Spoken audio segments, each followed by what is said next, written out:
धनतेरस की सभी को बहुत बहुत बधाई।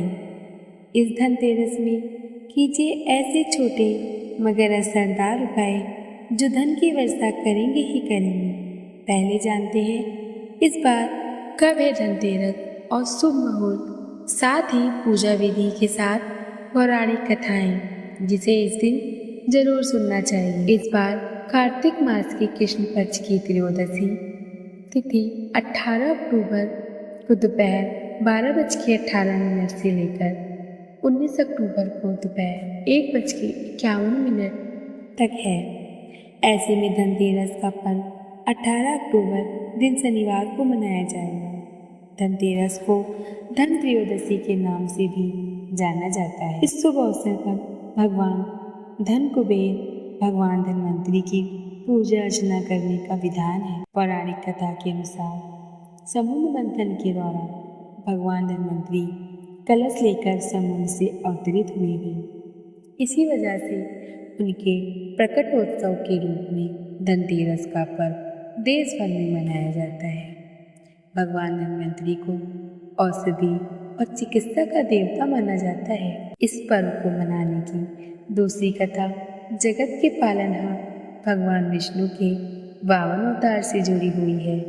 इस कथा का उल्लेख भागवत पुराण में देखने को मिलता है।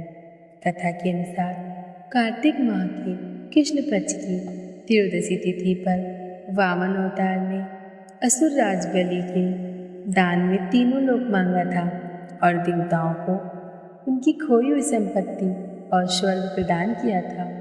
इसी वजह से हर साल दीपावली से पहले धनतेरस का पर्व मनाया जाता है। एक कथा लक्ष्मी जी से जुड़ी भी है।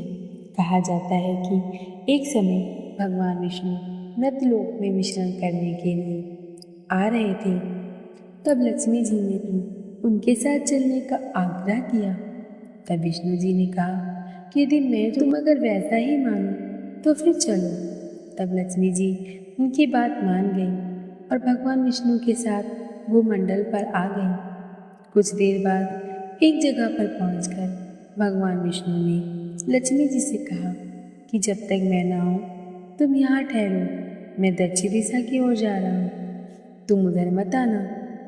विष्णु जी के जाने पर लक्ष्मी जी के मन में कौतूहल जागा कि आखिर दक्षिण दिशा में ऐसा क्या रहस्य है जो मुझे मना किया गया है और भगवान स्वयं चले गए। लक्ष्मी जी से रहा न गया और जैसे ही भगवान आगे बढ़े लक्ष्मी जी भी पीछे पीछे चल पड़ी।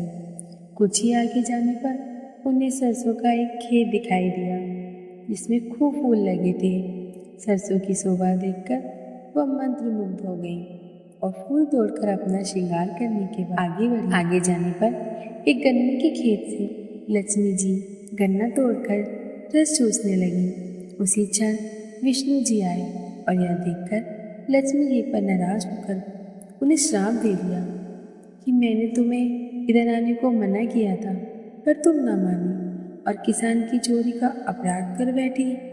अब तुम इस अपराध के जुर्म में इस किसान की 12 वर्ष तक सेवा करो। ऐसा कहकर भगवान उन्हें छोड़कर क्षीर सागर चले गए।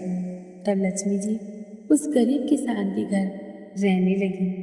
एक दिन लक्ष्मी जी ने उस किसान की पत्नी से कहा कि तुम स्नान कर पहले मेरी बनाई गई इस देवी लक्ष्मी का पूजन करो, फिर रसोई बनाना, तब तुम जो मांगोगी मिलेगा। किसान की पत्नी ने ऐसा ही किया। पूजा के प्रभाव से लक्ष्मी की कृपा से किसान का घर दूसरे ही दिन से अन्न, धन, रत्न, स्वर्ण आदि से भर गया। लक्ष्मी ने किसान को धन दान से पूर्ण कर दिया। किसान के 12 वर्ष बड़े आनंद से कट गए। फिर 12 वर्ष के बाद लक्ष्मी जी के जाने के लिए तैयार हुई। विष्णु जी लक्ष्मी जी को लेने आए तो किसान ने उन्हें भेजने से इनकार कर दिया। तब भगवान ने किसान से कहा कि इन्हें कौन जाने देता है, यह तो चंचला है, कहीं नहीं ठहरती, इनको बड़े बड़े नहीं रोक सके।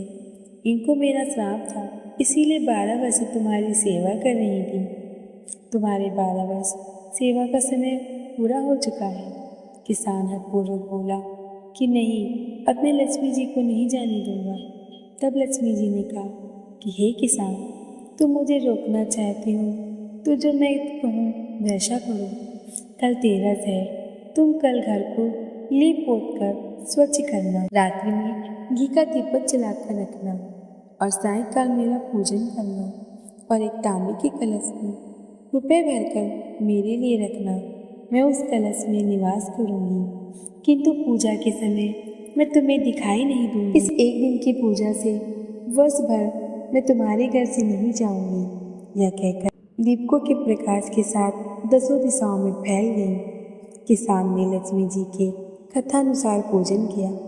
उसका घर धन धान से पूर्ण हो गया। इसी वजह से हर वर्ष तेरस के दिन लक्ष्मी जी की पूजा होने लगी। बताते हैं धन वर्षा पोतली। इस दिन आपको एक हरे या पीले, लाल या गुलाबी रंग की किसी भी एक कलर की पोटली लेनी है।